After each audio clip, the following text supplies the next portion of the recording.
Señor presidente, muchas gracias por recibirnos en su casa y quiero aprovechar el contexto de esta entrevista para hablarle de un tema del cual están hablando muchos colombianos. Este encuentro estaba programado para el jueves, Sí. pero ese día fue cancelado por razones de salud, por una razón de salud y por eso lo estamos haciendo hoy sábado. ¿Cuál es esa razón de salud que permanentemente lo obliga a cancelar sus compromisos, No, presidente? no, nada grave y no es lo mismo siempre. Eh, Al principio era pura experiencia de mi equipo, porque se volvía como una maquinita. Eso me ha pasado muchas veces. Cuando extraños te hacen tu agenda, y Ajá. no yo, que cualquiera normalmente, pues yo voy a hacer esto y esto y esto. Pero ya es Eh, difícil siendo presidente sí, hacerlo usted mismo. ya hace tiempo me ocurre. Por ejemplo, cuando voy a las giras internacionales, entonces equipos extraños empiezan y es como si no durmieras, ¿cierto? Es como a exprimir al máximo, eso es entendible porque es usar al máximo la oportunidad que no se repite siempre. Entonces, al principio era sábado, domingo, y hay un momento en que uno dice no. Y yo más, porque yo necesito mis equilibrios. Y el cansancio permanente es un mal consejero. Digamos, si usted se excede, pues no va a pensar bien, va a cometer errores. Y en este caso yo no puedo darme el lujo de cometer muchos errores. Y otro es que yo tengo la costumbre de, en la reunión, no guiarme por el reloj, sino por el contenido de la reunión. Entonces, si vamos a resolver el problema de taxistas anoche, por ejemplo, con cosas delicadas, porque si hay un paro de taxis, los uribistas van a tratar de parar los camiones y forjar una sensación de inestabilidad, que es lo que buscan, y no solucionar los problemas de los taxistas. Pero yo no digo, no, tenemos una hora, porque yo no sé. De hecho, estuvimos como hasta las 10, más o menos. O sea, fueron unos 3 horas hablando. Y si ahí que había otra cita, pues claro, se llama, ¿no? Se llama, ¿no? Ahora no puedo, vamos a llegar más tarde, o no se puede. Entonces la prensa te va diciendo, o sea, el presidente no llegó, no, la suspendimos. Es diferente. Teníamos, entonces digamos, esa reunión, solo por poner un ejemplo de los muchísimos, porque entonces yo quiero que la reunión lleve a la conclusión. A veces hablamos demasiado, pero prefiero que una reunión no sea simplemente el evento en donde pudieron encontrarse con el presidente y punto, Sí. sino que encontrándose con el presidente se logró unos caminos de construcción de algún tipo de solución. Eso pasa y eso rompe las agendas Sí. hechas con criterio occidental. Perdóneme esto que se lo voy a decir con sinceridad. En las redes sociales, por ejemplo, ayer en una aparición suya, muestran una imagen en donde hay una inflamación en el cuello y dicen que si esa inflamación es normal o es una enfermedad. Pero eso ya son. Sí, obviamente son especulaciones de redes sociales, pero al mismo tiempo hay columnistas que dicen el presidente Petro sufre de depresiones y la razón de sus Eso lo dijo ausencias Ingrid. sí, lo dijo Ingrid en un debate y después lo repitió, si no estoy mal, Mauricio Vargas en una Sí, columna en el tiempo. ahí se vuelve Eh, chisme, como llamamos nosotros. También han hablado de adicciones. Eh, Cuando un tema como la salud del presidente no es un tema esencialmente de su vida privada, sino es un tema de interés público. No vale la pena responder de una vez por todo, pasa esto y esto, lo que tengo, esta tos es esto, y lo que esto en el cuello puede ser esto, o no es nada. Sí, pero mira, bueno, fuera de esas cosas que ya que no son controlables, yo el único malestar, digamos, cuando se hizo el diagnóstico en la boca del estómago, yo lo dije. Me pareció Era candidato. me parece, sí, yo me acuerdo, fue hace Candidato, unos sí. años, era congresista al menos. Era congresista. Yo lo dije, me pareció que había que decirlo, porque además pues me asusté. Y dije, miércoles, aquí. Y eso fue por coincidencia porque estaba en Cuba. Y ellos decidieron examinarme y vieron en sus exámenes un carcinoma, fue como lo llamaron en la boca. Y yo lo dije. Ese fue un error mortal, porque yo que lo digo, y no sé por qué, entonces empezó sistemáticamente en la prensa, Patricia Llano, yo, Vicky, etcétera, como a decir que estaba diciendo mentiras. ¿Cuál intención? Y entonces empezaron con eso, con una historia, ¿para qué voy a decir mentiras? Una cosa de esa, o sea, para que crean más en mí, ¿o para qué? Pero era la narrativa, yo le llamo el relato, por decirlo, ¿cierto? Que empezó a construirse sin fundamento. Porque lo que yo quise hacer después fue regresar, estábamos en tiempos de COVID, con la dificultad que todo eso tenía, pero bueno, regresar y hacerme aquí un examen para segunda opinión. En el segundo examen, entonces apareció una cosa que yo no quise hacer de esos escándalos ni nada, pero el médico que me ve, X, no quiero mencionarlo, habla con otro por teléfono, sí, diciendo, ¿y este señor qué querrá que nosotros digamos que tiene cáncer o que una cosa desobligante conmigo? Que yo simplemente fui a mirarme a ver que me diga qué tengo. Cualquier cosa que me hubiera dicho la hubiera creído además. Sí, No, y además una ruptura de la ética profesional porque él no tiene que eso, eso es una ruptura de la ley. Y eso sale en la prensa. O sea, ¿cómo diablos? O sea, alguien grabó la conversación. O quizás mandó un mensaje de voz. O lo que sea. Bueno, no entendí mucho, pero todo eso fue un mismo episodio. Y yo simplemente era un paciente que quería saber si tenía cáncer o no, como cualquier otro, en una cosa que hubiera sido grave. Y todo eso se desarrolló en la prensa hasta el punto que me tocó publicar las cosas esas, las hojas clínicas, poner el embajador de Colombia en Cuba, que era del gobierno de Duque. Era Corso también. Que es Corso, porque yo tanto fue la cosa que yo me lo llevé cuando me hicieron la intervención quirúrgica para que viera la intervención quirúrgica. Como un testigo me tocó. Y él habló, bueno, todo eso. Entonces esa experiencia, digamos, me gustó porque era como si yo mentiera sobre mi estado de salud, que en ese momento hubiera podido ser grave, porque si se confirma el diagnóstico, pues yo paso esa quimioterapia, todos esos procesos, que obviamente no me hubieran gustado tener. Hasta ahora, porque tengo que vigilarme, yo he sufrido ahí una operación quirúrgica, una alimentación que tengo que tomar. Si me descuido de la alimentación, pues no es nada agradable. Es un ardor feo, digamos. Pero entonces yo prefiero todos estos elementos, digamos, ¿por qué tengo que estar vigilado?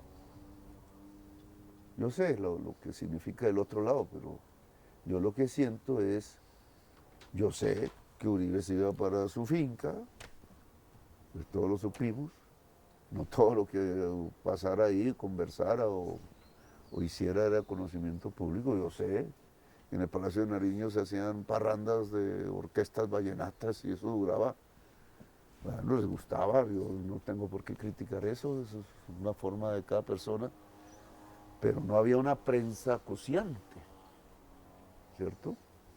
No había una prensa acuciante. Yo lo que siento es una prensa que decidió vigilar, como la policía. Obviamente no puedo generalizar, ustedes dicen correctamente que no generalice, y obviamente no es toda la prensa. Pero allí hay un factor que tiene que ver con la extrema derecha de Colombia, que considera que Petro, porque es de izquierda, entonces tiene que ser vigilado de una manera diferente.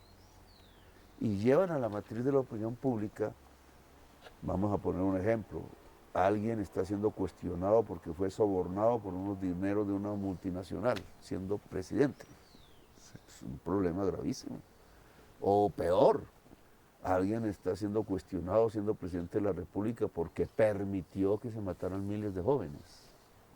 Puede que sí, puede que no, pero son los temas que solo a partir del debate público, en buena parte político de la oposición, o por una prensa muy minoritaria, pues se han colocado como puntos de discusión social. De otra manera, ni la sociedad sabría lo que pasa allí.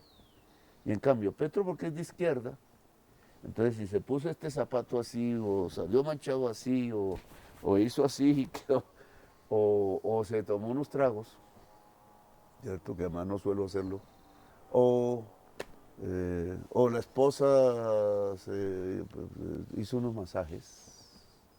Porque, por ejemplo, esa experiencia, porque es en un entorno, nosotros siempre tenemos, digamos, unidades del Estado cuidándonos, ¿cierto? Por protocolo presidencial. ¿Cómo llega ese video a manos de una periodista?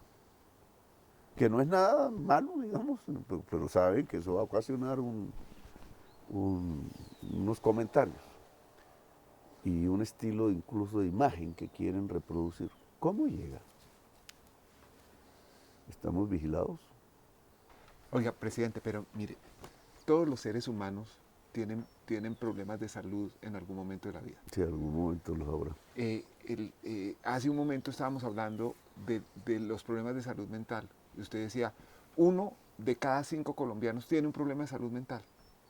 Desde la depresión hasta reacciones a la sociedad violenta que hemos crecido, hasta la clase de educación que hemos llevado, que en muchos hogares ha sido muy dura y muy represiva.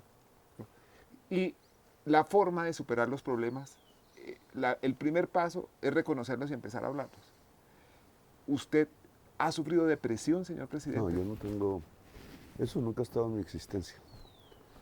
El chisme de Ingrid más no lo entiendo, porque yo trato de recordar ese momento. Yo estaba en Europa, evidentemente, en un momento que para mí no era placentero, porque yo me había ido amenazado de muerte, había aparecido en la lista de Colsingue.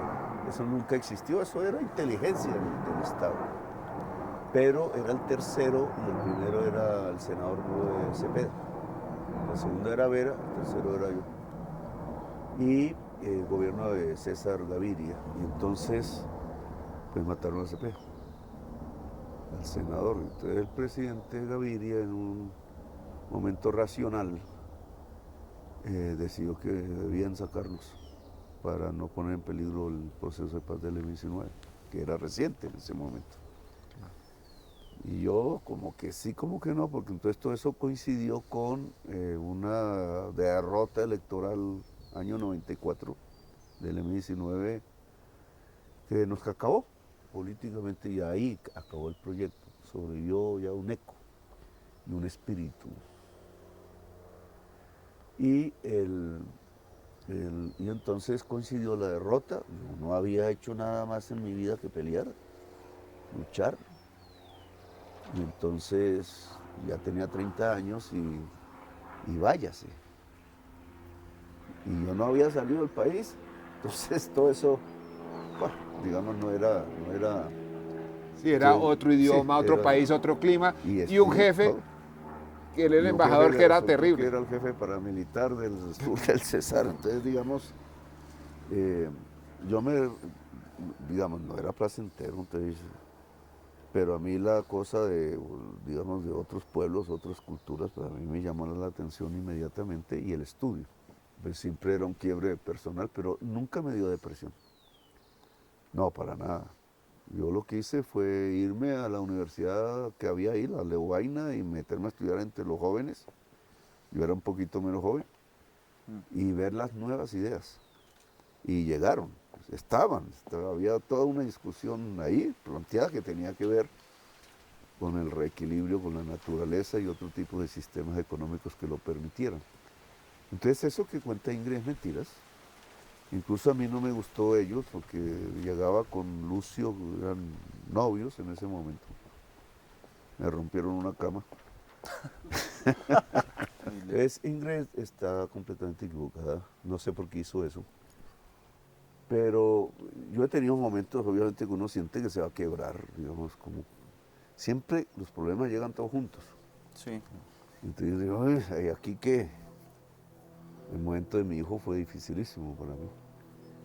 Y aquí, y además se junta con otro y otro y otro, y está, pero simplemente respiro, puedo desconectarme un rato, claro. Porque si yo en esas circunstancias voy a una reunión, no exactamente estoy concentrado en el tema de la reunión. Y yo prefiero, bueno, venir aquí bajo el árbol. Y pensar. Esto no te deja estar deprimido nunca. No, esa enfermedad psicológica yo no la tengo. Presidente, usted habla de momentos difíciles. Por supuesto, el momento con su hijo Nicolás es uno muy, muy complejo. Hace unos días usted estuvo visitándolo en Barranquilla. Sí. ¿Nos podría contar cómo transcurrió esa reunión? Él se había negado a recibir su visita en el búnker, ¿no? Ahí hay un mundo más raro del que yo no quiero hablar porque lo prometí. Uh-huh. Y entonces, pues obviamente no quiero. Yo he hablado con el fiscal general en ese periodo, digamos, en este. Y nunca, y veo que intenta ponerme el caso, y nunca he aceptado que eso esté en la conversación. Porque no quiero, no me parece bien.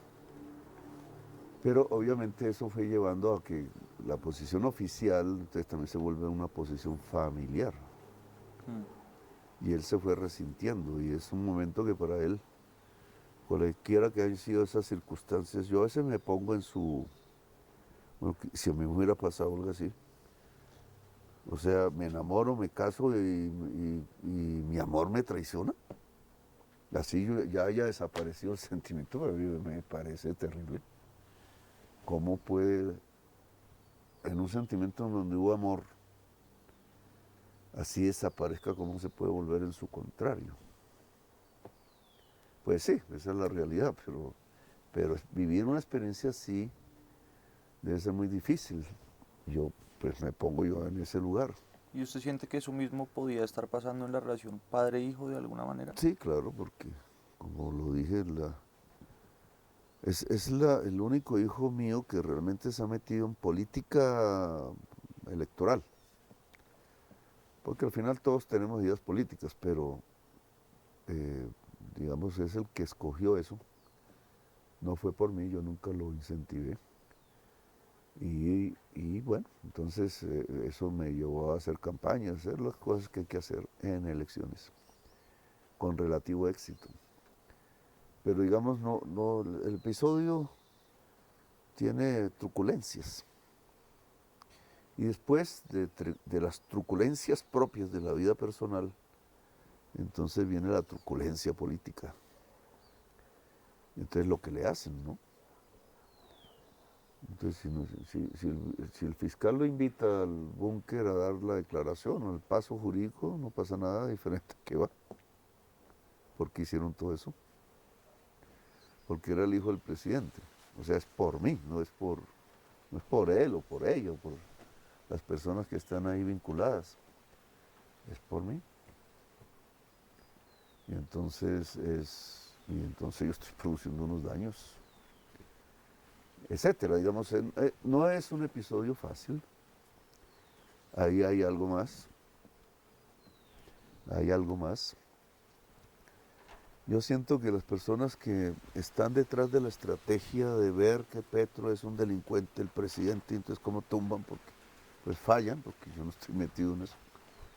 No me interesa. A mí no me interesa enriquecerme con la presidencia. Esta casa que me la han criticado muchas veces, pues, y que me gusta porque me permite estar junto a los árboles, se acaba de construir en el 2011, con un crédito que me ha costado sangre a través de todo este tiempo. Como la mayoría de los colombianos. Sí. Y estuve a punto de perderla. El banco ahí sí tuvo como un momento de caridad. Pero ¿Qué banco porque era, yo creo que presidente? le dio temor de embargarle ¿Qué la banco? casa. ¿Qué banco? Colpatria. Colpatria. Pero, digamos, se acabó en el 2011, es decir, un año antes de ser alcalde, cuando nunca había manejado dineros públicos. Entonces, y es lo que tengo, no tengo más. No me gusta manejar, olvidé manejar por principio político. Y entonces ya no me subo a un carro, no me interesan los carros, ni las motos, ni las marcas. Y después de ser presidente, ahí pues va a ser una situación que tengo que pensar porque pues no quiero ser un viejo cansón. Claro. Entonces, ya, entonces no me interesa. Ahí ya no voy a tener el problema que tuve a la salida de la alcaldía, que fue crítico. Y es que se bloqueó todo. O sea, ahí el sistema demostró lo que es. Entonces me querían llevar preso. Eso es algo que quiero saber. ¿Cómo era que estaban haciendo? Yo lo intuyo, pero un macaco acaba de confesarlo. No sabía que el paramilitarismo estaba metido en esa intención. Siempre se lo atribuía a la dirigencia de Cambio Radical. A Germán Vargas Lleras particularmente. Pues es que la línea de Néstor Humberto Martínez, ¿cómo llega a ser el fiscal general? Él es militante de Cambio Radical. Néstor Humberto Martínez. Y el vicepresidente pues está al lado del presidente. Yo estoy convencido que le vendieron a Santos el que estuviera en la terna, algo que yo estoy viviendo ahorita, lo estoy viviendo en estos mismos días, la terna, ser fiscal. Sí, y usted mete una amiga de Néstor Humberto Martínez en la terna. Sí, pero yo no sé, yo tengo la impresión de Amparo Cerón, porque las tres son, yo no las conozco personalmente. A ninguna A de ellas. ninguna. Son fiscales de carrera. Sí, Son yo las fiscales. conozco a través de mi investigación en la época de los debates del paramilitarismo, y uno ahí conoce talantes. Entonces todas esas mujeres, más otra gente, porque ahí hay varias gente de la fiscalía que tuvo que salir exiliada al Canadá. Parte de la información tuve que recogerla en el Canadá en un frío de menos 40 grados centígrados. Ahí sí casi me da una depresión. Y yo no sabía que había que caminar por debajo de las calles. Y fue una experiencia, bueno, que no la repetiré. Y esa gente fue gente valiente, muy valiente. Y no han sido reconocidos porque las fiscalías, en este caso la Luis Camilo Osorio, que fue mi primer debate, que yo dije que la cúpula estaba vinculada al paramilitarismo. Y era una noticia tan grande que eso nadie me la creyó. Pero eso fue lo que me dio mi investigación. Y después confesaron, o sea, es cierto. O sea, la fiscalía en buena parte del tiempo ha sido un instrumento para proteger el crimen. Es decir, lo contrario de su función para lo cual se creó. O sea, su razón de ser. Eso es lo que he descubierto, digamos, y ahora no soy yo, digamos, hay muchas, pero es el instrumento preferido de las organizaciones criminales para guarecerse. Pero ahí dentro hay mucha gente muy valiente, porque ese es un mundo de decenas de miles de personas. Sí. Entonces hay gente valiente, y hay gente que ha dado peleas, y ha asumido las consecuencias de eso. Hay gente que ha dado peleas en un momento y en otro momento no las ha dado. Sí, pero que eso tiene que ver con los talantes humanos. Yo no puedo. Pero digamos, hay evidencias de la cercanía de la señora Cerón con Néstor Humberto Martínez y de declaraciones de personas que dicen que Néstor Humberto Martínez manejaba la investigación de la Fiscalía sobre el caso de Brecht para amparar a sus amigos y a quienes habían sido sus clientes como Usted sabe abogados. que yo hice el debate de Odebrecht. Nadie lo ha estudiado más que usted. Sí, yo estudié eso hasta donde alcancé, digamos, claro. Bueno, y ahora han salido... Y Néstor Humberto saboteó el debate a través de Paloma Valencia. Lo hizo con inteligencia. Él es astuto, él es un hombre inteligente, no es cualquier rival. Es un personaje fascinante. Sí, sí, porque tiene inteligencia, ha estudiado, no estoy hablando de un ignorante. La realidad es que, bueno, el debate dijo lo que sabemos hoy. Era el abogado de Sarmiento, llegó a ser también de Odebrecht en las asociaciones, les hizo vueltas, ¿cierto? Les consiguió el contrato de estabilidad jurídica, donde hubo un soborno por más de $3 millones y una ganancia obviamente para el grupo. Como funcionario les dio la ampliación de la Ruta del Sol 2, que es donde se originó la segunda corrupción. Sí, de Porque la hubo vía una primera Ocaña. en el gobierno Uribe. Ahí en esa ampliación, esa es Néstor Humberto. Eso ya debería ser investigable, ¿cierto? Ya eso debería ser un hecho investigable, porque es un conflicto de interés, se llama. ¿Por qué no lo investiga la actual fiscalía?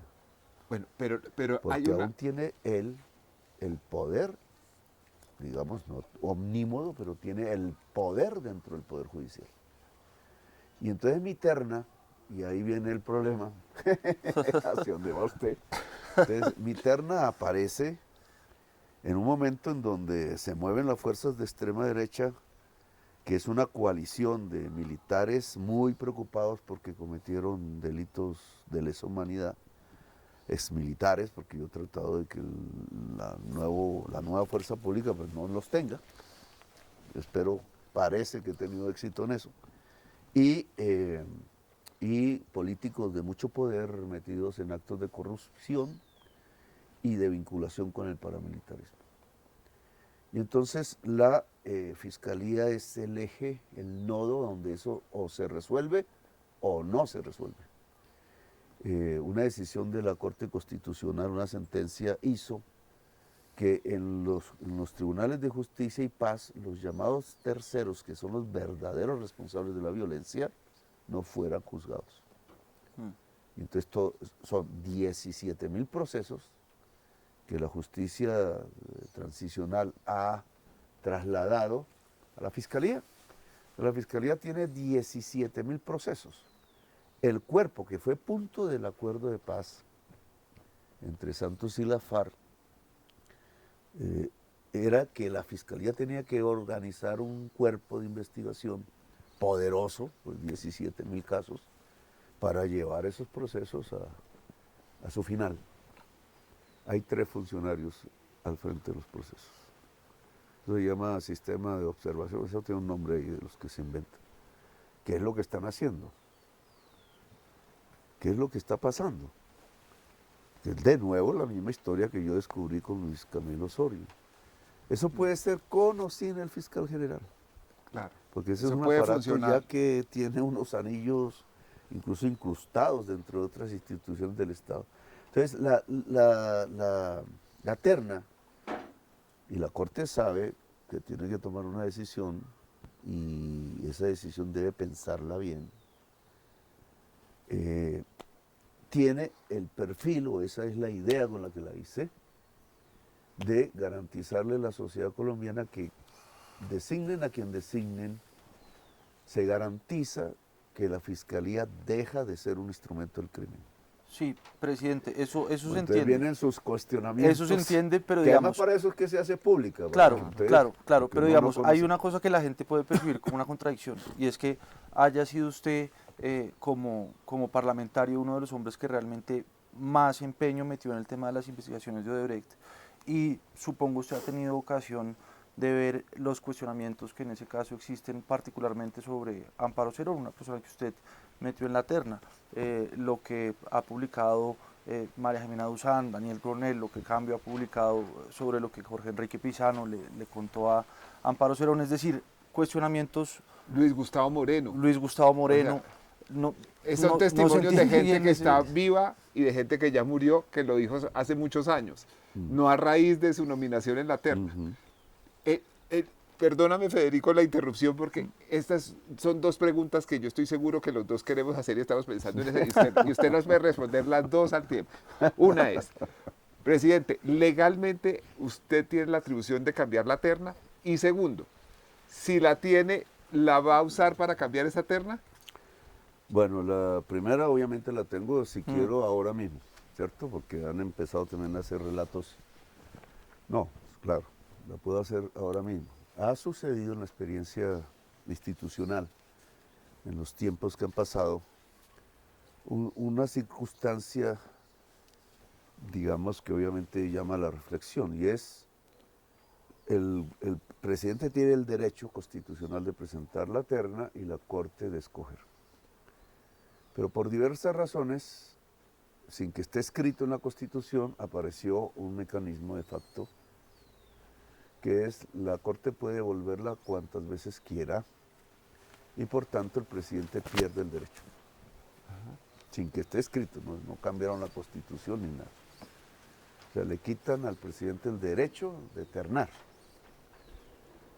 que en mi caso en particular es quitarme el derecho de intentar que la Fiscalía salga realmente a través de un esfuerzo que va a ser duro, de que ninguna sección termine ayudando al crimen y que la gente tenga una confianza ahí, de que si algo pasa por lo menos se investiga bien.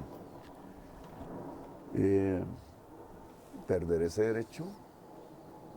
Pero, presidente, O la sea, verdad es que no solo se porque el presidente por primera vez es de izquierda y sobre todo. se la devolvieron a Uribe. Se la devolvieron a que Uribe no era muchas tan de veces. izquierda. Y solo porque queremos hacer, digamos, una recuperación institucional de eso. Que a mí no yo no tengo ni idea Pero- si esas señoras son de izquierda, de derecha, de No, nada. no, presidente, pero, Ni siquiera les pregunté. el ambiente que uno percibe, se lo digo como reportero, no, ninguna otra condición, que uno percibe en la Corte Suprema de Justicia no es que le quieran devolver la terna a usted hoy. No sé si eso va a cambiar Sí, pues en unos días, pero son discusiones colectivas. son discusiones colectivas, pero nosotros para nuestro trabajo tenemos que hablar con magistrados, tenemos que enterarnos de los ambientes, y no pareciera que existiera un ambiente, por lo menos hostil Sí, no, hacia sí. su terna. Ni ha habido con ninguna corte en lo que llevo el gobierno un ambiente hostil. Ha habido malinterpretaciones Sí, de aquí y de allá, pero digamos, no existe y ese fue un... entonces no le van a devolver la terna. En cambio, Si sí no hay se un la van a ambiente- devolver, Yo tengo que garantizar que toda la terna, cualquiera sea que vaya a ser, elegible. sea elegible. Porque hoy Entonces, sí hay un presidente. ambiente de la más opcionada, le cuento. Entonces, presidente, Yo he Usted- tomado nota de sus investigaciones. yo le agradezco mucho, presidente, y le agradecería más que me respondiera la pregunta. ¿La va a devolver? No, estamos en la reflexión porque hay otros elementos que quiero ver en Ok. este momento.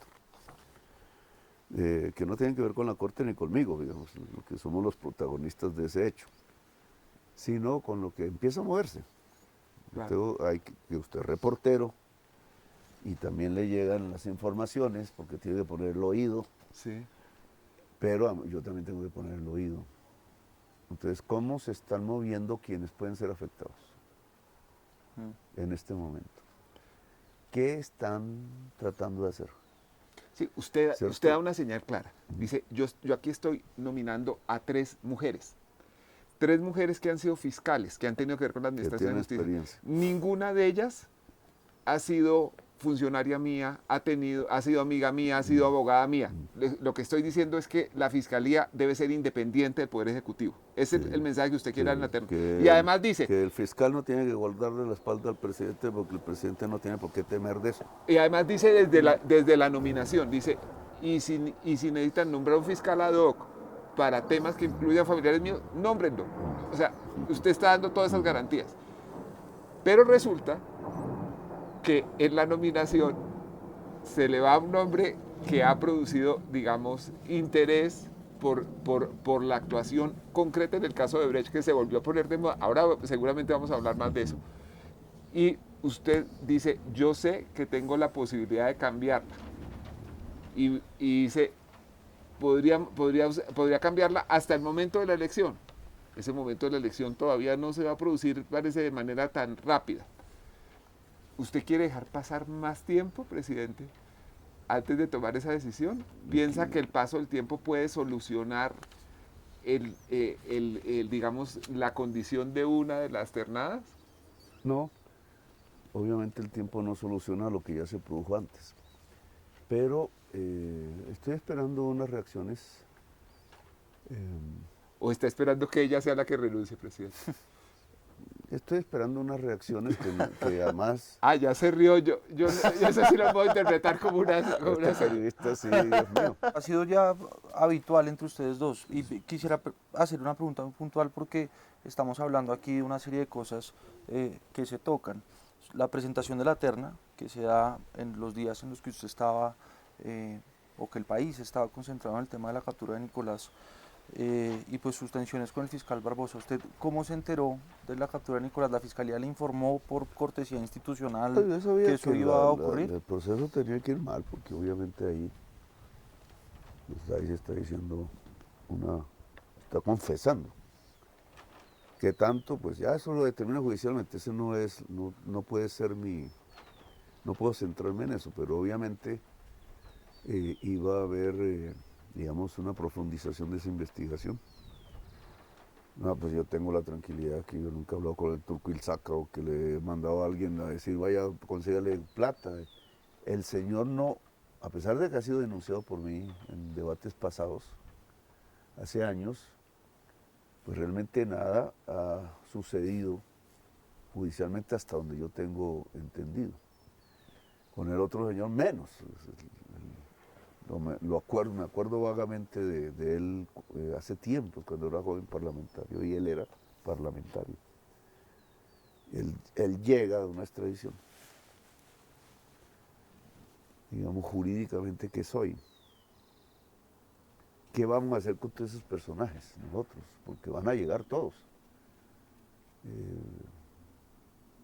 Incluso alguna vez reflexionaba sobre el caso de los Orejuela, digamos. Toda esa gente llega. Yo he extraditado 10, 15 personas por semana. A mí me da cosa hacer eso. Yo no conozco ningún nombre, no sé las vidas de ellos, las familias que dejan, lo que se puede producir con una cosa de esas. Obviamente cometieron unos delitos. Bueno, pero ¿cuánta gente hemos extraditado nosotros en todo este tiempo, digamos? Presidentes que firmamos eso. Eso puede ser una cifra superior a 1.000, 2.000, quizás personas. Muy superior. Que vuelven. Sí. ¿Qué hacemos con ellas? Entonces las marcamos de manera permanente, lo cual llevaría muchas a la reincidencia.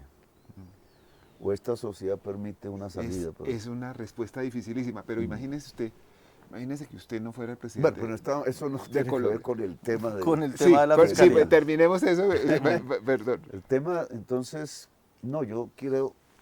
¿Qué pasa al interior de la fiscalía? ¿Cómo el actual fiscal general está manejando esa situación? Porque igual que sobre mí caen las presiones y sobre los magistrados van a caer cualquier cantidad de presiones, sobre él tiene que haber una enorme cantidad de presiones hoy. De gente preocupada por lo que yo voy a hacer. Diciéndolo, impídalo, haga algo. Él cómo maneja la situación, no he hablado con él de eso. Pero sé que hay unos grandes movimientos al interior de la fiscalía. Pero usted dice que él trata de meterle el tema y que usted... No, el tema de mi hijo, lo que pasa es que eso no lo permito porque eso no puede ser tema de una negociación. Ahí sí me estaría rindiendo yo. ¿Y él, No, usted ha mi sentido hijo, que ni se él. lo sugiere como una negociación? No, presidente? nada, No. Él, Si no es incluso evitar que puede lleguen ser a... por razones humanas, ¿no? Está hablando con el papá, pero no dejo que ese tema aparezca. No puede estar. Mi hijo tendrá su mecanismo de defensa, tendrá ahí sus instrumentos, los abogados, no sé qué dirán, no sé si en todo ese proceso truculento que hubo, que lo sufrí, pero no dije nada, pero fue truculento. Se produjeron hechos violatorios, digamos. Nada. Y no quiero pronunciarme públicamente sobre eso, digamos, no quiero entrar a las honduras de ese tipo de proceso. Lo visité obviamente como papá. También fui vigilado en el tema. Para el presidente es difícil esconderse con el tamaño de sus esquemas de seguridad. Yo también puedo hacerlo, pero pues, tampoco era... Sí, usted no. tiene experiencia de Sí. caleta. Usted sabe mover. Una vida dedicada a eso. A ser clandestino. Sí. Oye, presidente, cuando su hijo fue capturado, usted citó a los dos abogados defensores de su hijo, a los abogados Juan Trujillo y David Telequi. ¿Cuál era el propósito de esa cita? Informarme, solo quería saber qué era lo que pasaba. Yo no tenía ni idea. Y como no hablaba por teléfono con él ni nada, entonces no tenía ningún fluido. Y como se hizo público los abogados y hablaron, etcétera, entonces dije, bueno, ¿qué pasa? Quiero que le digan al presidente qué pasa, cuál es la situación. Sobre todo la intención de llevarme a implicarme, pues eso fue evidente. En la prensa, etcétera. Esa reunión, presidente, la organizó Laura Sarabia, su exfuncionaria, que para ese momento ya no trabajaba en el gobierno. ¿Ella sigue trabajando para usted o existe hoy Yo una posibilidad los busqué de que ella por donde regrese podía. al gobierno? Tampoco tenía los teléfonos. Uh-huh. Sé que un amigo mío los propuso, pero fue después, si no le pregunto a mi amigo. y fue en mi casa. Y entonces yo pregunté a varios, ¿quién tiene los teléfonos de esos señores? ¿Quién? Entonces, quiero que el que tenga, que pueda comunicarse, que me gustaría hablar con ellos, punto. Entonces Vladimir, la gente de mi oficina, todos buscaron. Y sobre la posibilidad de que Laura Saravia regrese a eventualmente a algún cargo en su administración, ¿hoy la ve abierta o no? Ya veremos, ya veremos. Ese episodio que también me intentan vincular a mí, que me costó, porque eso me hizo sufrir. Porque ahí murió un coronel. Y no tenía por qué morir, digamos. ¿Por qué? Es más, en mi criterio, y es duro. Pero a él lo mata la presión de la prensa. Por lo que yo pude hablar con la esposa. Tuve ese privilegio de hablar con los familiares el día que fui al entierro, que no conocía, entonces, ¿qué fue lo que pasó? Entonces había obviamente conversaban, ellos tenían, esa tarde fue normal. Él llevó a la mamá al aeropuerto, que se iba para París, habló con la hermana, que tengo entendido, y bueno, con su familia. Y entonces yo trataba de ver, bueno, ¿y cómo va llegando a la decisión? O sea, porque obviamente para mí, que no era el relato que estaba en la prensa, pues se había suicidado. Lo que había en la opinión pública era la insinuación de que quién sabe qué cosa mal habría hecho Petro, que lo mandó a matar. Y yo quisiera pedirle, Que fue lo que presidente, sobre eso. dejaron Yo quisiera pedirle, presidente, sobre eso una claridad, porque cuando usted dice lo mató la presión de la prensa, ahí también hay un relato, ¿no? Y es un relato en el que nosotros, pues sí, tenemos que ver, porque en cambio estábamos escribiendo un artículo sobre el tema y le hicimos una llamada al coronel, simplemente en un ejercicio de contrastación de una información con una fuente, y fue una llamada respetuosa, fue una llamada tranquila a hacer una pregunta. Entonces, cuando usted afirma lo mató la presión de la prensa, hay gente que puede Sí, mira, mirar a los periodistas eso que trabajan en también eso. podría, yo lo vi una vez en mi vida. De hecho, la llamada la publicamos. Lo llamé a mi oficina, pues cuando empezó a aparecer todo ese tipo de información. Nunca lo había visto, no sabía que trabajaba porque eso es un mundo ahí, la El presidencia, que está incluso cerca, pero no a la vista. pero no la ha visto. Entonces yo no, ellos estaban en otras oficinas, no tenía una relación con él, ahí lo conocí. Mi pregunta fue el tema del polígrafo, que no sabía que existía en la presidencia, entre otras cosas. Todo eso fue información mía. Y entonces les pregunté cuál es el protocolo de eso, o sea, cómo se usa eso. Entonces, y él me explicó, digamos, eso fue la relación conmigo, él me explicó los protocolos de eso y alguna teoría como para entender, porque más o menos lo que se dijo desde Fiscalía era que eso era un crimen. Sí. O sea, se criminalizó el uso del, el uso del polígrafo. Y yo nunca había tenido una experiencia, ni nunca había leído nada sobre eso, ni leyes, ni nada, entonces pregunté, ¿eso cómo se usa? ¿Eso por qué?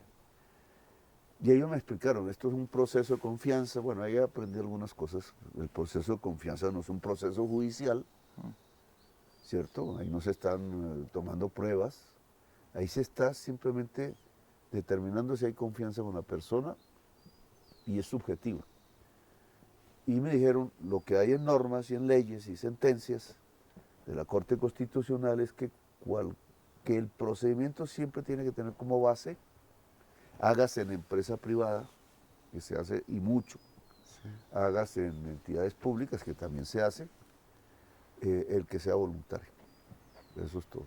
La persona decide o no si se hace eso. Voluntario. Y entonces, y él me lo dijo. Si la señora dijo que sí, que quería, bueno. A mí obviamente no me gustó todo ese episodio, no. La misma Laura había puesto la denuncia penal. Es el fiscal que tiene el caso de la denuncia, el que ordena interceptar a la señora. Y es por eso que se dan cuenta que ya la habían interceptado. Pero es porque ya el fiscal iba a hacer eso.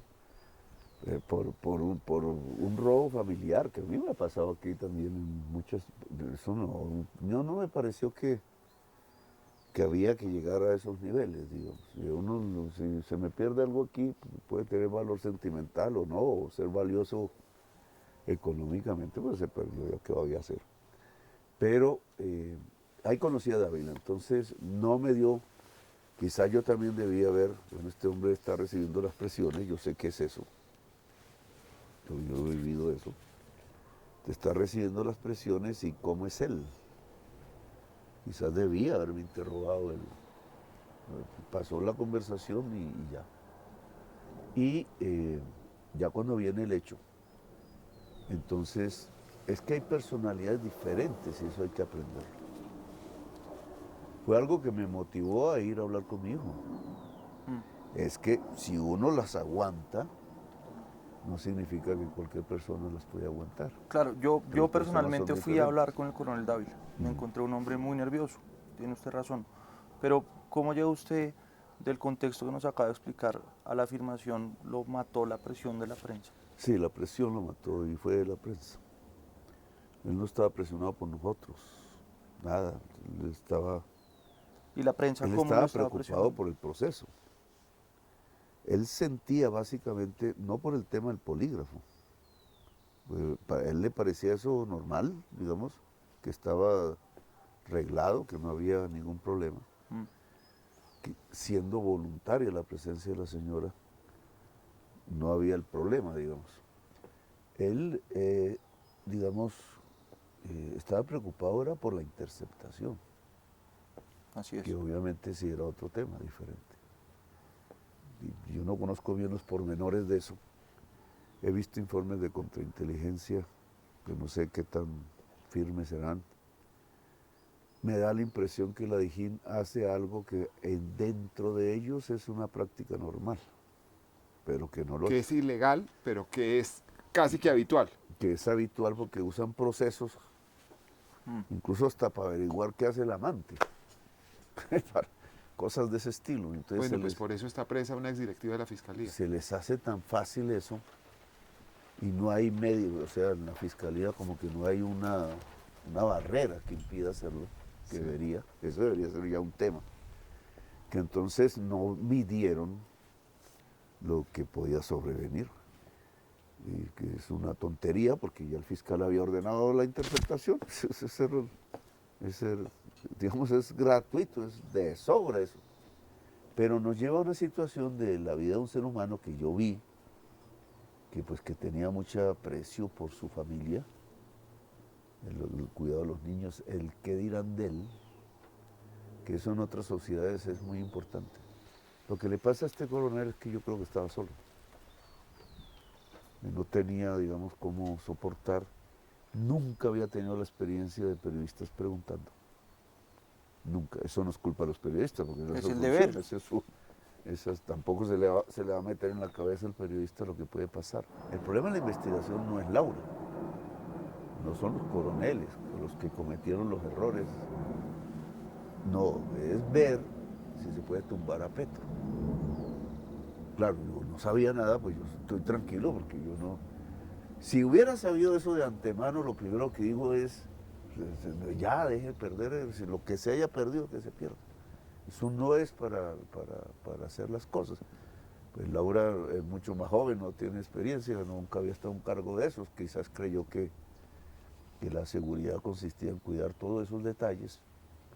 Quizás hasta hubiera tenido razón porque ella está por sus funciones, sus funciones son cuidar eso, o sea, que haya un aparato de seguridad eficaz en el presidente.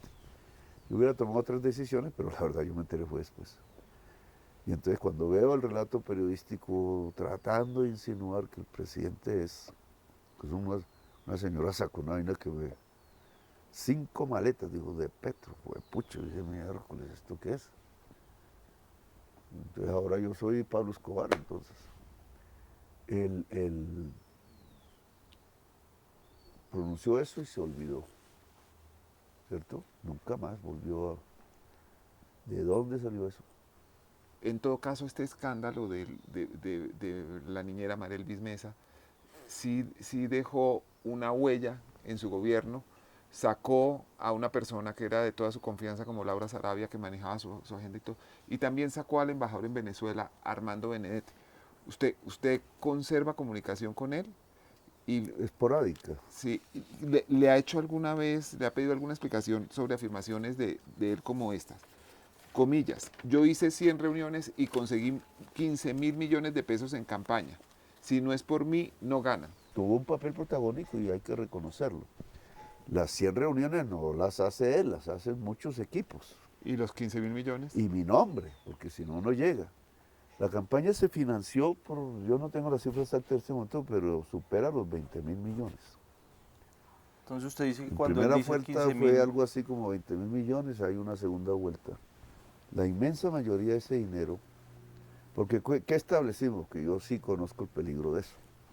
Yo he tenido yo sé qué pasa ahí. Ahí pasan muchas cosas, gente que se pide la plata y se queda con la plata. Es una oportunidad de oro para mucho vividor. Hay mucha gente que quiere meter la plata. Yo sé, yo lo dije, que la mafia quería meter plata en la campaña mía. Es más, descubrí maneras como intentaron hacerlo. Y no era cualquier plata. Ellos hablaban de 10 millones de dólares por unos puestos específicos sobre los cuales hay que prestar especial atención, porque son los puestos de la mafia. ¿La aduana de Buenaventura? Sí, Buenaventura, Cartagena, la aeronáutica, en la DIAN, las aduanas, la POLFA. La Policía Fiscal de Aduanas. sí. Pero bueno, esos son unos cargos que entre otros es importante que usted, porque yo no puedo mirar todo.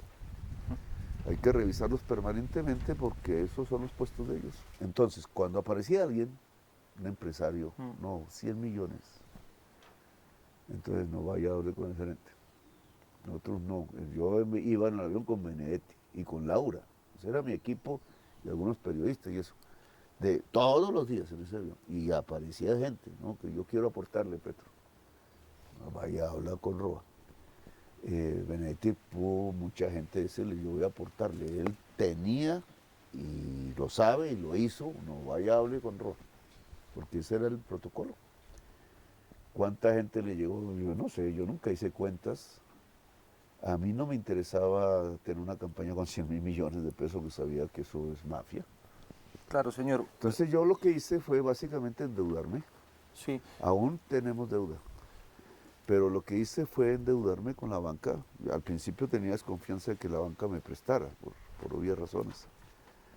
Pero cuando uno está encabezando las encuestas, la banca también le da temor decir que no. Claro, y la banca le presta, Y presta. pero mire, estamos hablando aquí de dos personas que eran fundamentales en su equipo, Laura Sarabia y Benedetti. Usted nos explica. Sarabia nunca se metió con platas. Ok, Usted nunca fue. usted Ella lo que hizo fue hacerme engordar.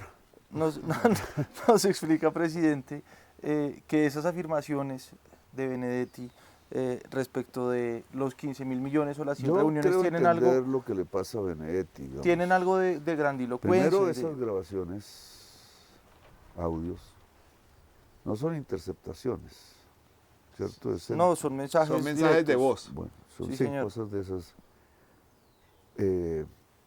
Lo depositan en manos de alguien, periodista, porque ahí lo que hay es una pelea horrible Sí, entre Laura y Benedetti, pues Laura es sí. mujer y joven, digamos, no es lo mismo una presión de esas.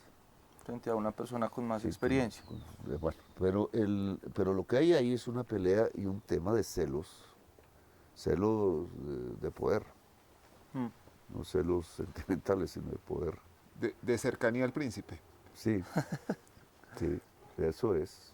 Ahora, Que a mí me de- asusta, porque yo a veces me miro, yo no me siento presidente. pero mire, Pero presidente, sí de es esos cierto, audios no soy yo el que desata eso, es el poder. es el poder, de acuerdo. Y de esos Y audios, desata cosas muy feas, siempre lo he dicho, el poder es una droga sí, y matan por eso.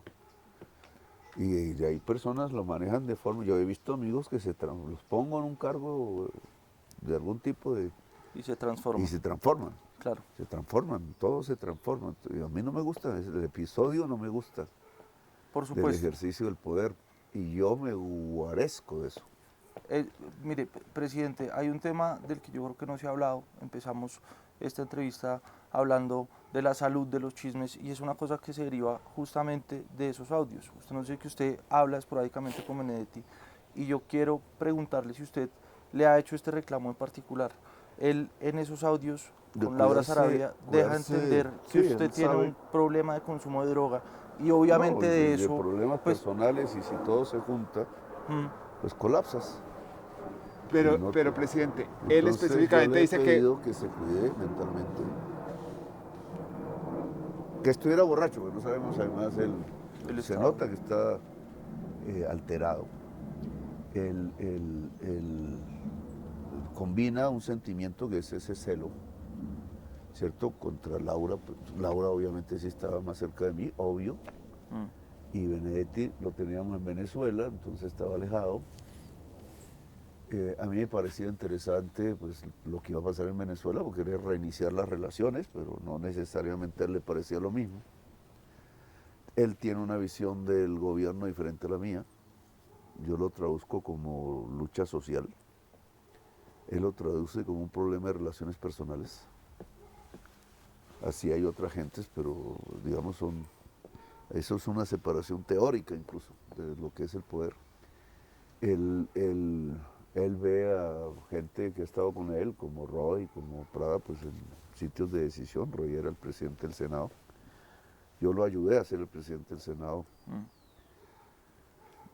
Eso puede, bueno, o Laura, ¿no? Entonces, Laura, ¿qué había sido? Pues su secretaria acompañada, Toda la vida. digamos, no sé desde cuándo, yo la conocí, fue ahí. Toda la vida de Laura. A mí me gusta que es muy eficaz, muy eficiente. Y por eso la mantuve cerca y nunca pensé que iba a desarrollar todo ese tipo bueno, pero yo creo que ahí le dolió mucho eso. Y entonces en medio ya del trago, del alcohol, lo expresa presionando. Y yo creo que él lo reconoce, no fue bien, no estuvo bien, pero eso se vuelve público. Claro. Laura en un momento de esa discusión le dice, usted tiene problemas de cocaína. Y él dice, ¿y a mí qué me viene a reclamar si el presidente también tiene problemas de cocaína? ¿Usted le ha Pero son reclamado por formas- eso? Yo le he reclamado porque nunca, ni siquiera me tomo un trago con él, pues yo me cuido. Y bueno, yo no puedo saber cómo es él realmente borracho, nunca he tenido esa experiencia de lo que le pasa a él. Él sí me insinuaba, como muchos, digamos, venga, se toma un whisky, Petro, no sé qué. Pero incluso en campaña, cualquier trago es cualquiera. Me pasó en Girardot, Las banderas rojas. cuando Las llegué, banderas llegué rojas. en cansancio. En Navarro ya me lo había dicho, y sí, es cierto, digamos, si uno toma una cerveza no es lo mismo que si usted está Descansado. descansado. No, esa cosa tiene, porque usted está en el estrés, cansado, el cuerpo está absolutamente cansado. Y por eso es que cuando uno acaba la campaña es como si le cayera un edificio encima, queda uno aplastado.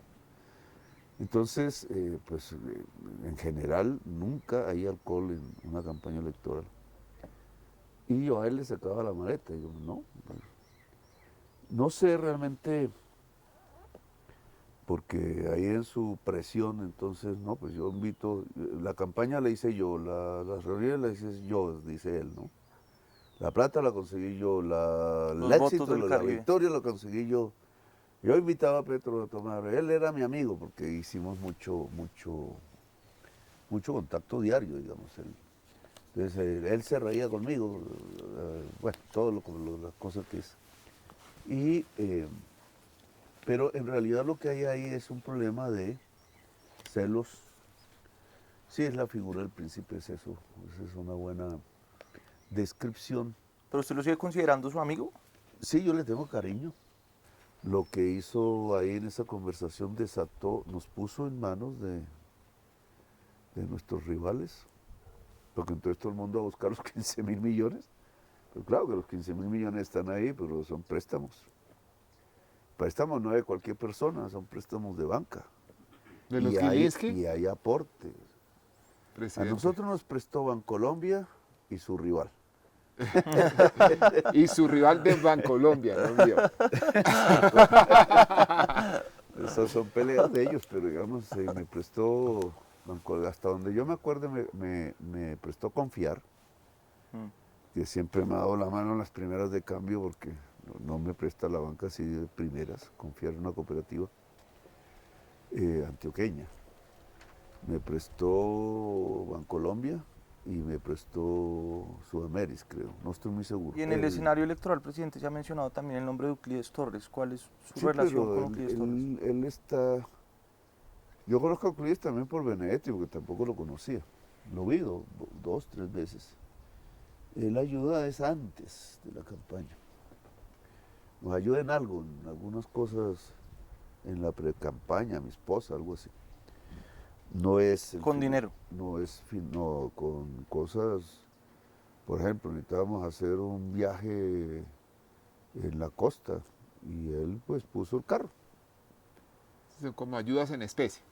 Sí, pero no en la campaña, porque es que en la campaña, ya cuando yo soy candidato, que eso tiene una fecha exacta, entonces hay que abrir los libros, hay unas normas, lo que yo estudié fue en la consulta.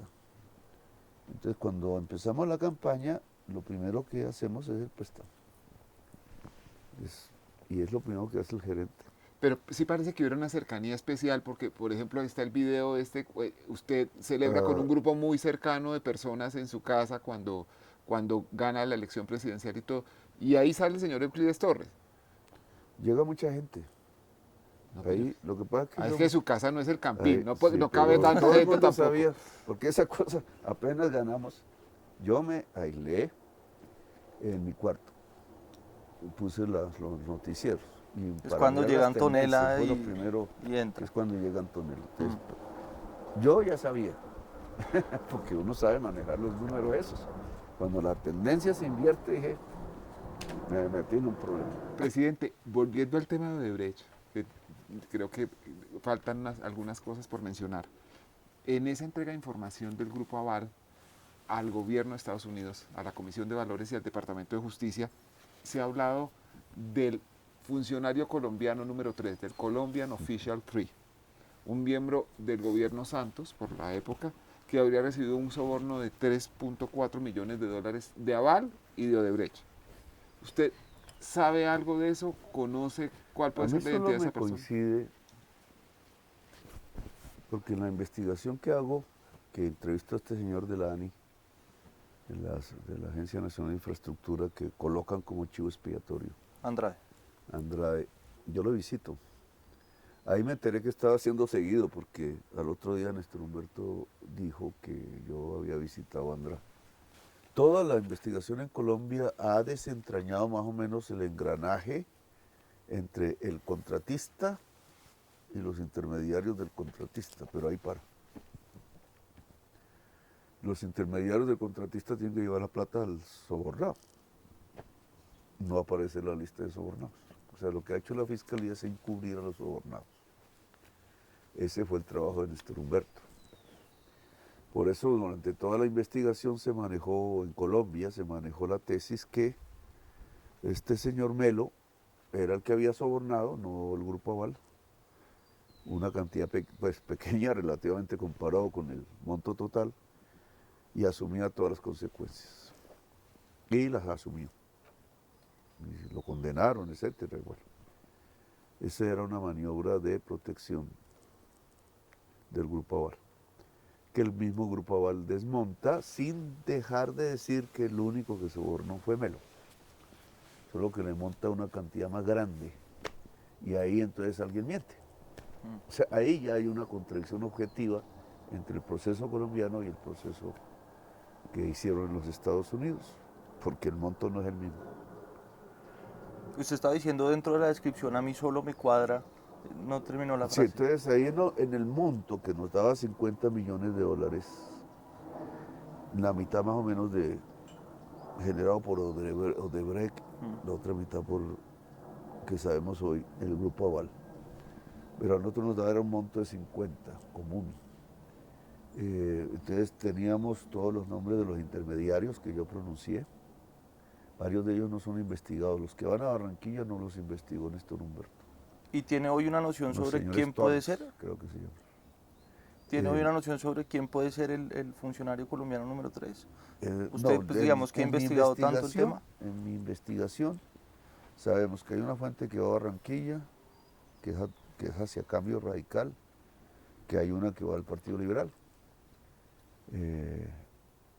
La U, pues la U fueron los más famosos porque eran Ñoño y ellos, Y los Besaile. intermediarios, los Bula. Y hay una que va al gobierno Santos. Y a mí me parece 3.4 millones de dólares. Por eso yo creo que es la misma, pero no podría... Ah, pero es decir, para usted la cifra 3.4 no fue nueva. A No, usted no le porque yo mismo surgió. la denuncio. Es más, era la prueba que me daba, pero es que no es lo que dice la prensa hoy. Los 3.4 millones del soborno que entregan a un funcionario del gobierno Santos, En mayo de 2014, a mí lo que me da es que es el contrato de estabilidad jurídica. O sea, ¿usted le da que es Eso es el 2012. exfiscal? 31 de diciembre de 2012 a las 12 de la noche. Escogieron esa hora terrible para firmar. Un señor que se llama Javier Díaz, que era muy famoso antes, es el estructurador del SITP. Javier Hernández era el viceministro. El ministro Cárdenas no se mete, era su deber, digamos, estudiar la propuesta de los empresarios y definir si sí o si no. No, en esa reunión dejan a Javier Hernández y ahí está la señora esta ¿cómo era? La ministra ¿cómo era? Cecilia María. Cecilia María. Hay varios funcionarios, hacen el comité y aprueban eso, y eso es un gran regalo económico a Valia y a Odebrecht, pero me da eso. O sea, el relato que aparece es que es a un presidente Santos, es lo que están atacando. Yo tengo que decir lo que yo encontré ahí, que no tampoco puedo decir que sea la verdad, pero es por el contrato de estabilidad jurídica, y quienes intervienen son unos funcionarios del gobierno de Santos y el que dirige el equipo es Javier Hernández. Entonces no podrías decir más. En su investigación de la época, ¿usted encontró algún involucramiento personal del entonces presidente Juan Manuel Santos en estos hechos? Ha habido rumores, pero solo rumores. Usted, presidente, hoy en día vive en una controversia casi permanente con el fiscal Barbosa. Nos está diciendo hoy que él tiene ahí unos elementos que no investiga. Hay quienes ven al fiscal actuando más como un candidato presidencial que como un fiscal general de la nación. La controversia más reciente que tuvieron fue por cuenta de si existió o no existió un plan del ELN para atentar contra la vida del fiscal. Según la información que usted tiene a su disposición, ¿existió ese plan o no? Mira, a mí me llegó meses antes de eso, meses. Entonces hay que colocar el tema del ELN como en una línea cronológica, pues obviamente el ELN estaba en guerra con nosotros. Sí. ¿Cierto? Y hay un momento en que por un acuerdo la guerra cesa. Definitivamente aún no. ¿Cierto? Ese es el proceso de negociaciones. Y hay que colocar esa fecha. Entonces, en algún momento antes de esa fecha, la gente que trabaja en la inteligencia conmigo llega y hace una reunión conmigo sobre unas informaciones que nada tienen que ver con atentados, sino con más o menos el descubrimiento de los activos económicos del ELN. Y tiene una fuente y menciona a unas personas de ese grupo. Y me piden autorización para desatar los procesos que tendrían que ser llevados a la fiscalía, porque es la fiscalía la que hace la extinción de dominio. Y yo digo que sí. Yo estoy en Brasil, precisamente en el día de la tormenta, en medio de la tormenta. Entonces llega una llamada de allá de Bogotá, y el fiscal le cuenta a Vladimir, que está al lado mío, que ha recibido la información de que hay un atentado contra él. Y entonces Vladimir me dice, y inmediatamente refuerzan la seguridad. Y es la indicación que doy desde Brasil. Inmediatamente que se reúna con el ministro de Defensa y cuadren la forma de fortalecer la seguridad. Es por prevención, no porque yo sepa si es o no. Y ellos se reúnen con la cúpula militar. Entonces allí, pues acuerdan, y eso pasa ese día. Al otro día Danilo Rueda da unas declaraciones, él está tratando de defender, ya lo ha acordado, entonces hay que también entenderlo. Esto puede ser antes, puede ser cierto, puede que no, había que hacer un examen de eso. Pues, si es después del acuerdo, es una ruptura del cese al fuego.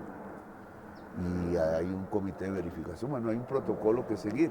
Lo primero es que hay que defender la vida de las personas que puedan estar en peligro y eso fue la orden que di. Al fiscal no le gustaron las declaraciones de Danilo.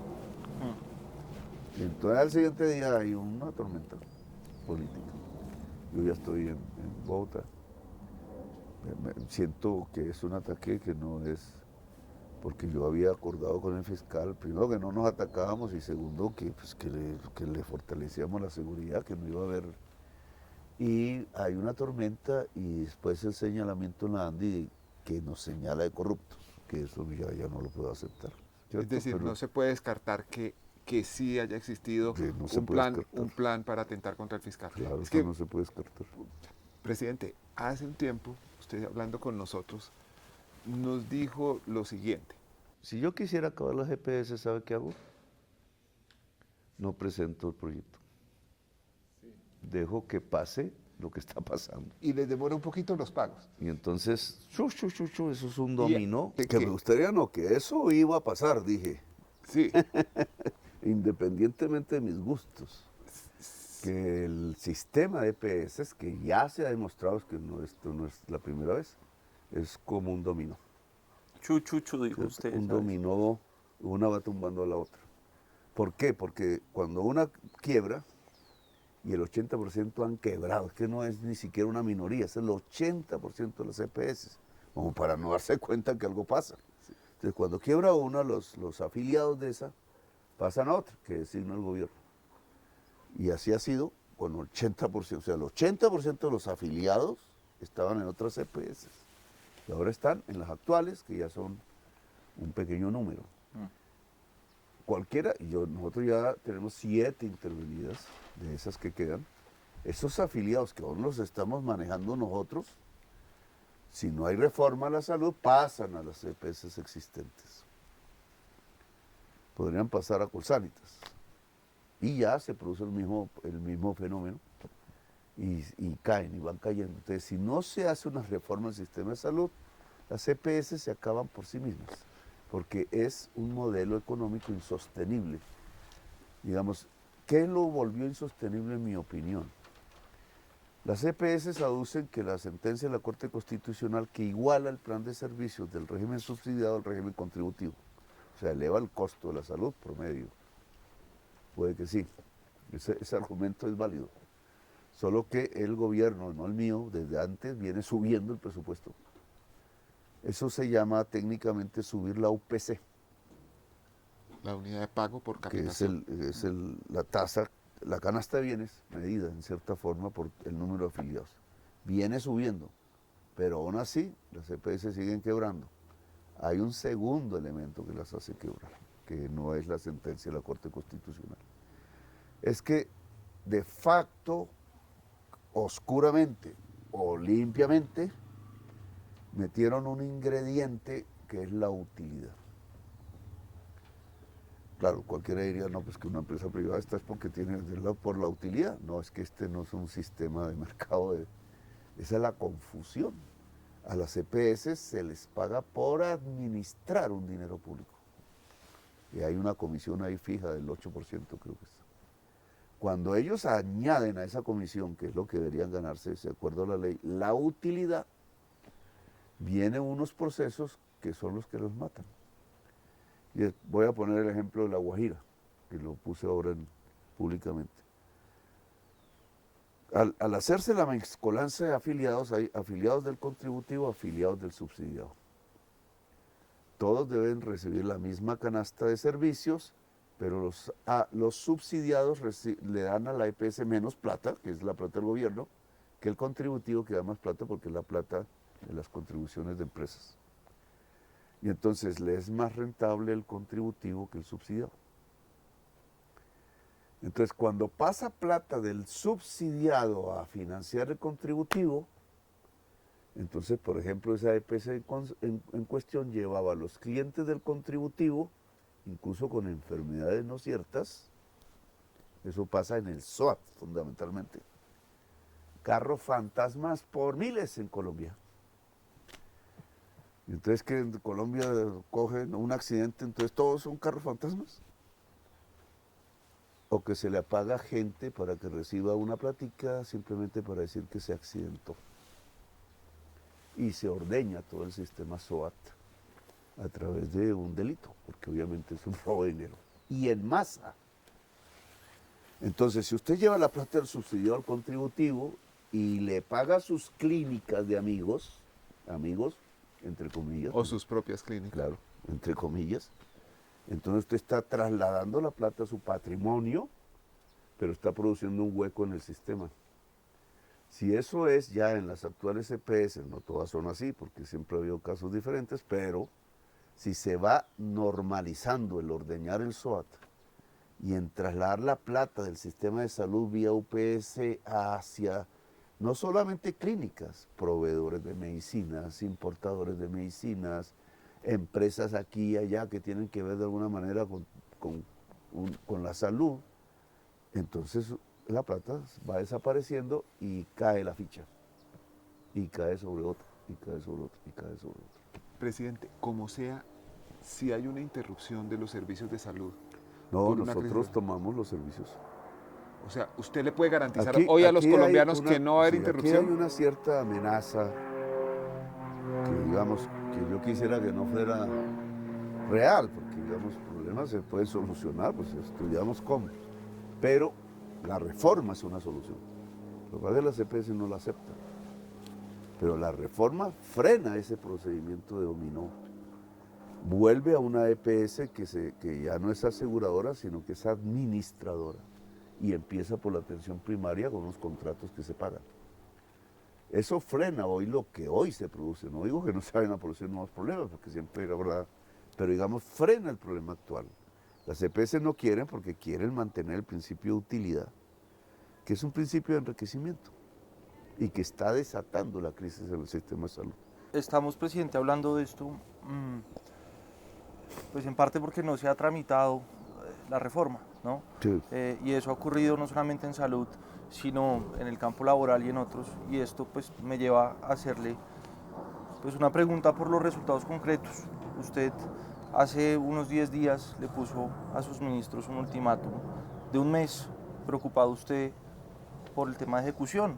Eso muestra que usted también tiene, por supuesto, una preocupación legítima sobre los resultados, sobre que no se está ejecutando. ¿Podemos esperar pronto, presidente, un nuevo remesón ministerial? Pues no te puedo decir sí ni no, digamos, depende de los resultados. De aquí a 20 días, digamos, depende de si lograron darle la vuelta o no. Nosotros todos, y el presidente también, estamos obligados a cumplir hasta lo posible lo que prometimos. Si hay una causa mayor, pues obviamente, pero es cumplir. Hay temores, hay miedos, hay inercias y hay enemistades dentro del Estado. Claro. ¿Cierto? Porque el Estado son centenares de miles de personas. Entonces, digamos, los temores, la inercia, pueden llevar a que incumplamos. Y eso no puedo permitirlo. Nosotros no podemos hacer eso. No podemos hacer un gobierno inercial. Ha habido gobiernos inerciales. Y dejas hacer. Y los técnicos van haciendo sus decisiones y ellos tienen unas lógicas que siempre llevan al beneficio del interés particular, porque así se diseñó el Estado en los últimos tiempos, en este siglo y antes. Claro, y quiero preguntarle por su responsabilidad. Usted en su gobierno ha tenido una rotación grande, ha sacado 11 o 12 ministros de Hacienda, de Educación, digamos, todo el Colombia conoce los cambios en ese sentido. Y pues por supuesto ejecutar es una labor de las personas que conocen, que componen su equipo, pero ¿cuál es su responsabilidad, presidente, en la falta de ejecución o de golpe de resultados más concretos a este punto del gobierno? No, pues es que no hay que confundir. eh, Nosotros estamos ejecutando como los demás gobiernos. O sea, no hay una baja ejecución, eso es mentira. Es decir, su preocupación es que siempre ha sido muy baja y la ciudad tendría que ser más alta. Mi preocupación es que tiene, en los últimos 5 años, el único año que superó el porcentaje de ejecución que tenemos hoy fue el 2015. Claro, digo, la ejecución Los es un tema últimos años. presupuestal, Entonces, pero claro, los resultados también son políticos. una frase que es manejable desde el punto de vista de la oposición. Mm. Entonces, no es que el gobierno no está ejecutando mentiras, el gobierno de Duque ejecutó menos que lo que nosotros llevamos para el periodo. Y el de Santos tuvo un año que fue mejor, que es el 2015, y los demás no fueron mejores. No, no está pasando nada normal, desde el punto de vista de lo que ha pasado en Colombia. ¿Usted siente que en usted algo está faltando a la hora de articular el gobierno de una manera Bueno, más? el gobierno es un paquete, eso no es mío. Ajá, El gobierno es un paquidermo. ok. Usted ha tenido la experiencia de arrastrar un elefante, pues eso es. Y haces aquí remiendas y se abrió el hueco allá y las peleas humanas, porque Sí, sí. todo eso se da, todo eso se va cruzando, las cosas externas, pero internamente eso es un paquidermo. Por ejemplo, yo quiero que los fondos del presupuesto, o sea, la plata del gobierno, que está ahí guardada en bancos, ¿cierto? Mientras se va gastando está guardada en bancos. El Banco de la República, eso debería estar guardado en el Banco de Agrario. ¿Qué cambiaría eso?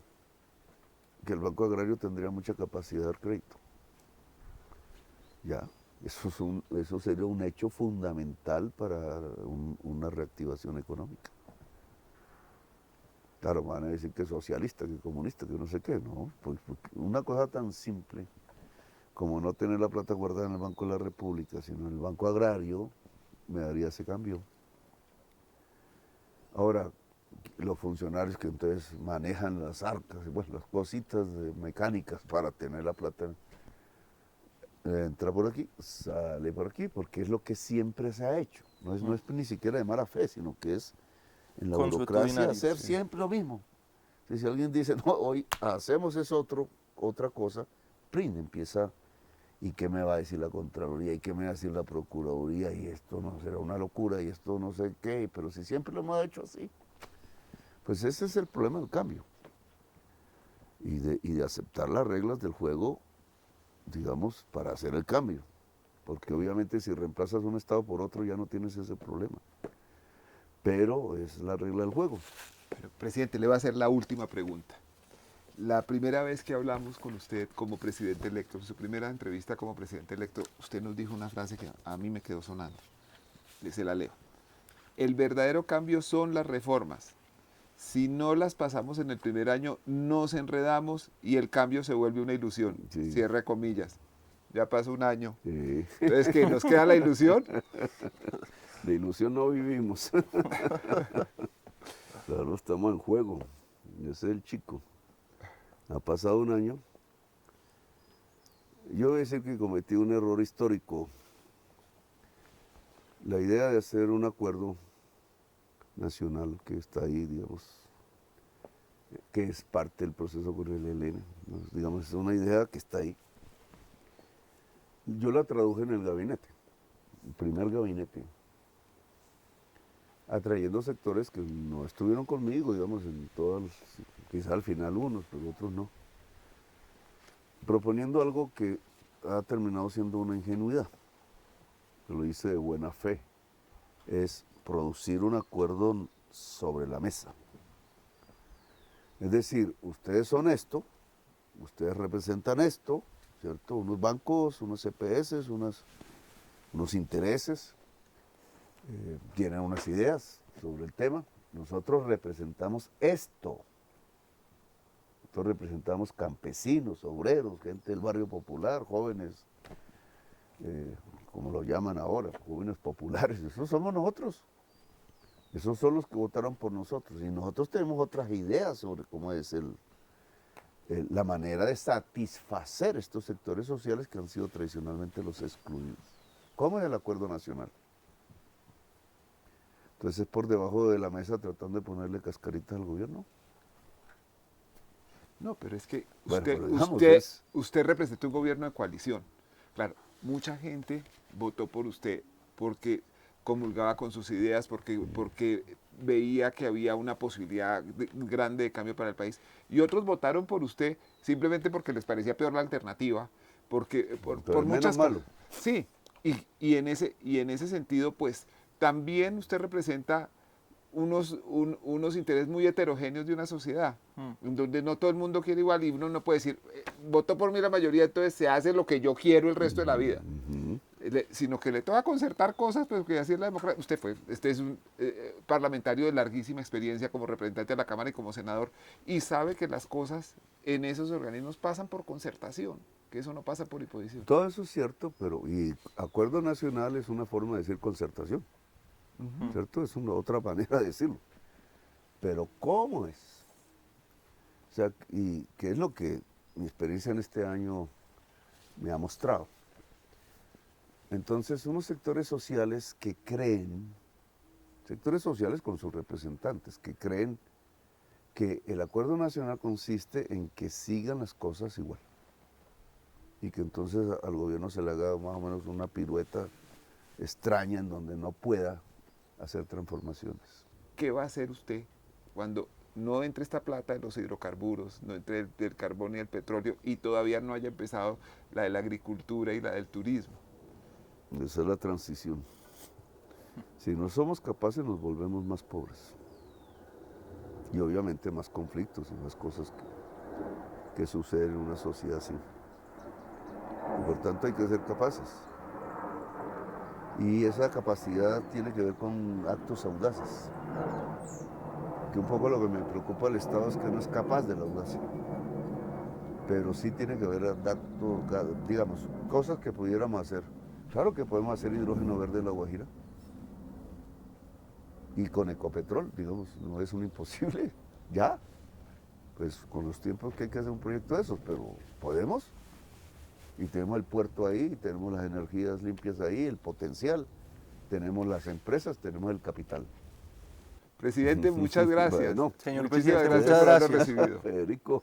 y Muchas Daniel. gracias. Ay, ay, ay. ¿Qué saldrá? Vamos a ver, presidente.